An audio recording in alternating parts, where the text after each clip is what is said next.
Hello everyone and welcome back to WolfQuest The Lost Tales, and we are here with, I think, our 26th storyline. I think 26th. We're on our 25th poll currently, and I think we've had 2 that have doubled up, so this should be number 26, but in any case, we've had quite a few. We've actually had, I believe, more than 100 episodes of Lost Tales alone, so we've been doing this for a while. And as you guys probably have noticed, we were actually playing as Ursa. So Ursa is the next wolf you guys voted for, and she has a bit of an interesting challenge. Once again, we are here in Lost River. That's what she looks like, and real quickly, let me show you her stats. So 45% strength, 65% stamina, and 40% speed, so she's definitely a stamina-oriented wolf. And if we look at the game settings, you can see we are playing on challenging, which is what her challenge has told us to do. So Ursa has a bit of an interesting story, and I'm a little apprehensive for it because we haven't had the greatest of luck here in Lost River. We've had 2 challenges that didn't exactly go according to plan, and over the course of those, we've had a little bit of trouble even running into Ursa's objective, which is actually to find and chase some bears. So she has to chase off at least 3 grizzly bears over the course of her story, and we haven't run into too many of those out here. We've had actually quite a difficult time finding bears, and in fact, that was what led us to some trouble with Quartz's story. So I'm definitely a little bit worried about this. We're gonna see what we can do. There's not a whole lot we can control, and so, again, usually when there's something that comes up that's out of our control, I'll leave the outcome up to you guys in the form of a poll. So I will be doing that again if we do have some trouble, but we're gonna be doing the best we can to chase off 3 bears before the story is up. So we're going to be looking around for them, and I think the best way to do that is actually going to be to go hunting and to chase down and kill some elk and leave the carcasses around in hopes that that will start to attract some bears. We have also seen bears out in this area. We ran into one quite literally with Callisto, and so hopefully we'll be able to do that, but if not, we'll cross that bridge when we come to it. So we're here in the elk hunting ground here.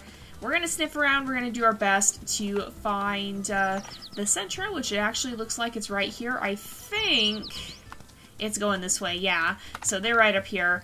And then, as I always say when we start out here, I will remind you guys that there is always a chance, I'm doing the best I can to continue on with Lost Tales, but there's always a chance that there will be conflicts with the WolfQuest 3 beta, and so if that happens, then the series may go on hiatus, but hopefully that doesn't happen. So far, so good. There haven't been any issues. It's looking like there may not be any issues, and as long as that continues, we're going to have Lost Tales right up until the release. But if something does come up, then I will try to inform you guys of that fact and let you know what's going on, just so that you're aware, and you don't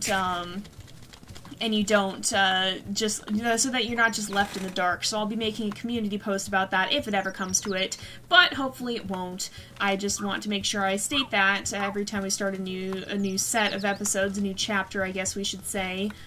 Just so that you guys are aware of that possibility. Now, will it happen? I certainly hope not. I don't know how likely it is or isn't, but thus far we've been doing fine, even though we are in the beta testing period. As you guys can see if you watched the devlog a few weeks ago, that I actually got to join in for as a guest and talk about beta testing. So we have started the beta period officially, but as that goes, I'm not going to be able to talk about WolfQuest 3 aside from what the team says that I'm allowed to say, or anything that I repeat that they've already said, so please don't ask me for spoilers. I'm not allowed to give them out. I'm not going to leak information on the game. I'm going to save those surprises for you guys, and if I do release anything that is not widely known, then it'll be either by special permission of the team, and I will let you guys know if that is the case, or it's simply me speculating based off the things that have been released.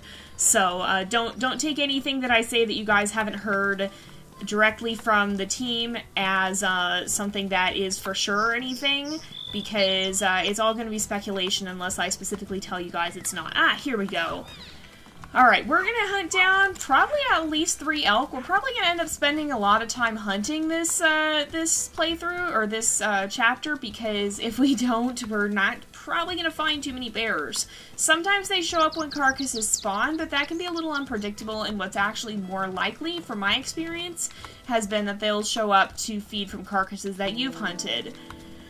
We do sometimes run into them like that, but lately we've actually been running into more cougars than we have bears, and so hopefully that trend doesn't continue. Hopefully, perhaps Ursa's name will lend her some luck, but we will have to see. So we also, the challenge says nothing about finding a mate, so we may go looking at some of the wolf territories and just see if we can happen to do that. And possibly find a mate along the way so that she doesn't have to go through this journey alone. Is that an elk all the way up on the hill? I think that is. I'm pretty sure that there was an elk back there all the way up on these slopes. That's not quite what I anticipated, but you know what? Whatever works. I guess we're making our way up towards the top of this ridge, so we might, I don't think we can, well, I think you can make it all the way up, actually. Yeah, we've climbed up the side of the ridge before, I'm pretty sure, but it's not easy to do, and it would be even harder to get an elk to go in exactly the right spot. You kind of have to be really careful about where you're walking up. But, oh yeah, there is an elk right here. Oh, it's the other one that wants to run. So there's kind of a very specific way you have to get up here, and so I don't think we're going to see this elk get all the way to the top. I mean, of course, now that I've said that this elk is going to go all the way to the top just to prove me wrong, but yeah, it's pretty difficult to align yourself properly. You kind of have to know where you're going, and I'm not even sure I remember where I'm going. It's been a while since I've gone up by that route. Let's slow down a little bit. We don't really have the speed to outrun an elk once our stamina goes down, but we do have the stamina to keep at the pace, and so as long as we keep our stamina bar pretty full and don't lose too much of it— whoa! I've never seen a new herd spawn before the whole rest of the other herd is gone. That's new. That's different. That's something I'm pretty sure I've never seen that before, but that was definitely a new herd. There's actually, yeah, you can see there's 8 elk out there. So definitely a new herd. I've been playing WolfQuest for quite some time, and I have never seen that happen, so that's pretty cool. I'm not entirely sure how the spawning and despawning system works here, because sometimes the elk will, like, wander, especially in Saw Creek, they'll wander all the way across the map without despawning, but sometimes they do despawn, and you have to come back. Sometimes you can chase the elk really far away, and they won't despawn, so I don't really know what governs that system in the game here, and of course we know that that's going to work a little bit differently in the new game. They've shown how they're going to have a more persistent system for the elk herds, and so they'll actually be not just spawning in and out, but they'll actually be making their way around the game world. But I don't really know. That's one of the systems I'm less clear on here in 2.7, so I don't know too much about the spawning mechanics for the elk. I mean, obviously they spawn within their zones, but nevertheless, it's kind of a little bit... it's a little bit of an interesting topic, and I don't really understand how it works, honestly. So I'm gonna hunt quite a lot. I think what I'll do is I'll hunt, we'll hunt and kill this elk, and then we'll actually head to the city and see if we can do some hunting there as well, because I think we'll stand a better chance of finding bears when there's actually carcasses around, just again because the bears do come to scavenge off of them. And that actually is legitimate. Usually when you think of bears, you tend to think of... I feel like a lot of people will associate them with being meat eaters and with being these fierce predators, but they're really... They're not quite like that. They do eat meat, but they're actually omnivores. They're not full carnivores. They'll eat meat, but they'll also eat berries. They'll go fishing, so they don't just hunt land animals. And they do scavenge, and so they're not really as much... They're not quite the same sort of predator as the wolf is. The wolf is always out hunting. The wolf basically has to eat meat to do well. They have to eat meat if they're going to thrive. They're not going to do well eating plants. That was something I mentioned in a recent video. I can't remember which one, but somebody was like, well, they can eat plants, and okay. So, canines can live off of plants if they have to. They can survive off of them, but it's not preferable, and they're going to start to get a little bit sickly if they have to do it for long term. They can eat plants if they have to get through a time when there's not much other food available to them, but most canines, and when I say canines, I'm talking about dogs, wolves, I believe coyotes as well, not like foxes and stuff. Foxes are still in the canid family, but they're not quite in that same group. they're a little bit more removed than wolves and coyotes and dogs, which are all kind of in the same area in the classification system. So, but they can't live long term off of plants and be healthy. They can do it if they have to survive, but to really be strong and healthy, they need to be eating meat. And so that's one thing that I've talked about is if you have a pet dog, or especially if you have a pet cat, you don't ever want to put those animals on a vegan diet. A dog might survive, but it's not going to be healthy. It could get some serious health problems from not having the meat it needs, but a cat will actually get sick and die because cats can't even survive off of non-meats. They might incorporate a small amount of it into their diet, because, you know, sometimes cats like to eat grass, but they really can't digest it. They can't get the nutrients from it in the way they need to be able to live. And so, especially if you have a cat, do not try to feed them a vegan diet. But even if you have a dog, it's generally not a good idea unless, for whatever reason, they had such severe health problems that they couldn't eat a normal meat diet like most dogs should.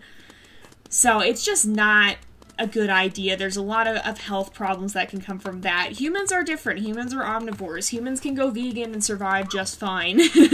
But as long as you're careful about how you do it and make sure you're still getting the necessary nutrients you need from eating different sorts of plants and getting all the right food groups. But animals are a little different, and they can't just go vegan like people can.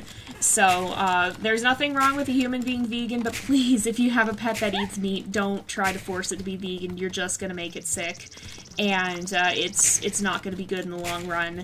So that's just something I always like to put out there whenever we talk about diets, because I know some people have done that, and it's not good. It's something that you really can't do. If you're a vegan and you really can't stand the idea of your pet eating meat, then you'll want to get a pet that doesn't have to eat meat. So don't try to force an animal that needs meat to not eat meat. That's just going to go badly.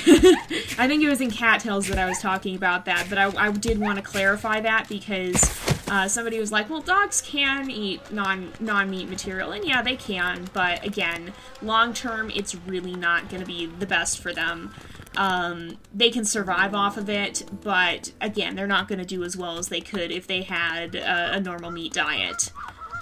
So I'm going to try and bring down at least 3 or 4 elk in this area as well, so that hopefully we will have a number of carcasses out here that might attract the bears, because they do tend to come and scavenge off of wolf kills, and that is something that they'll do even in the real world. They will scavenge off of wolf kills. A lot of animals will scavenge off of wolf kills. And so wolves are very important in the ecosystem because of that. Their kills don't just feed them, but they feed a lot of other animals as well, including bears, but also coyotes and foxes, and cougars as well will scavenge off of them at sometimes. So cougars are more hunters as well, though. But yeah, so they play a very important part in the ecosystem because their hunting will feed a lot of other animals in addition just to the wolf packs, and they also play a very important role in keeping the elk herds in balance, and that's something that we saw in Yellowstone when the wolves were eradicated, which of course the reintroduction is the setting in which the main WolfQuest game takes place. Lost River is a little different. But we saw when wolves were completely eradicated that the elk population just exploded, and there were insane numbers of elk, and they started eating everything, and it caused big problems for the ecosystem because they were actually overgrazing the land. They were eating the saplings, and so the forests weren't growing back the way they were supposed to. They caused a lot of problems because The other larger hunter animals were pretty much just going to be cougars and coyotes, and they just didn't hunt enough to be able to keep up with that and to be able to fill the role that the wolves had once had. And so wolves are a huge, important part of ecosystems. Pretty much any animal in an ecosystem is going to play a big role in it, but some animals especially play even bigger roles, and wolves are one of those species that without them, the ecosystem is not going to do as well as it could, and you're going to see problems in an ecosystem if you remove a big major predator, and that's exactly what we saw when wolves were eradicated in Yellowstone. And thankfully, we're starting to see that be reversed now that we have reintroduced wolves back into the Yellowstone ecosystem. They are starting to kind of take that role back and to keep the elk populations in check. And again, their kills will feed other animals. And so we're seeing that ecosystem kind of swinging back into balance now that the wolves have been restored. Now, it's not there yet, and wolves have been in the park for a while. I mean, it's been over 20 years now. And so even with that, the park is still kind of coming back into balance after such a long time. And so it's very important to look at the impact that you're going to have on an ecosystem with any sort of major action. People didn't really understand that at the time. They're starting to understand that more now. But whenever you're looking at an action that could impact an ecosystem, you really have to look carefully at what that impact could be, because if an ecosystem is destroyed, especially if a species is completely destroyed, then a lot of the time there can be no going back. Thankfully, with the wolves, they were able to bring them in from other areas, but that's not always the case. And so we have to be very careful about the impact we're having on the ecosystem, and we really need to take that into account when we take any sort of action.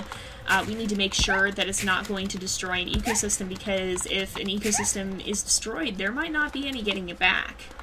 And I think as humans, we have some level of responsibility with that, because we're pretty much the only creature that can see the broader perspective in life. We can look at the world as a whole and see how the actions of ourselves and actions of those around us are having an impact on the big picture, if you will. But wolves and other animals aren't going to, most other animals aren't going to be seeing it that way.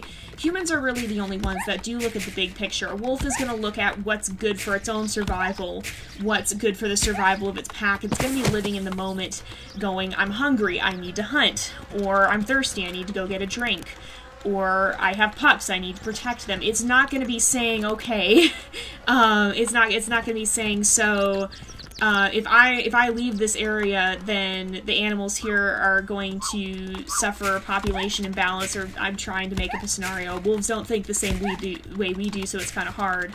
And granted, what their instincts will lead them to do is generally what's going to be what will keep the ecosystem in balance, because, of course, a wolf's instincts are going to be telling it to hunt, to survive, to have pups. And those are what's going to be best for the species as a whole, and what's going to be best for the ecosystem as well. It's naturally going to maintain balance to some degree because of that. But they're not consciously aware of it in the same way that people are, and so I feel that as humans we have a bit of responsibility in that, because we're the only ones who really have the ability to look at the bigger picture and to see the greater perspective in that, and we need to be careful what we do with that ability, because if we're just ignoring it, then we can very easily throw the ecosystem out of balance and we might not be able to get it back. So, I think we have to be really, really careful whenever we're looking at something that could impact the ecosystem. And that's where we come into play, because, I mean, probably I'm going to venture a guess that most of you guys who are watching this are probably my age, maybe a little older, but most of you guys are probably younger. And we're the next generation. We're the ones who are kind of inheriting the planet, and our choices are going to be what shapes it. And so as we go into this next generation, as we're the ones who are going to start to be making decisions and shaping our world, we have to take the environment into account with that. and be careful of the choices that we make so that we don't end up causing long-term damage that could affect us, could affect our descendants, could affect the world for generations to come.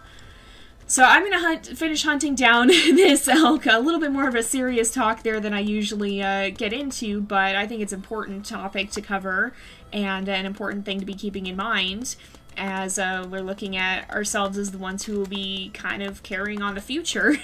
But we're going to go ahead and we will hunt down this elk. We've gone, well actually no, we're not really over time. It's actually just about time to wrap up the episode here, and so we're going to do that as soon as we take this elk down. And then what we'll probably do is kind of bounce back and forth between this area and the other area we hunted in. And hopefully somewhere in there we will see a bear and be able to chase it off. We gotta find at least 3 of them, and I don't really know where they show up here in Lost River, so it could be kind of difficult. But we're gonna go ahead and wrap up this episode here for today because it is about that time again. So thank you guys so much for watching. I hope you've enjoyed the episode. Don't forget to like and subscribe, and I will see you guys next time. But until then, this is Jay, over and out.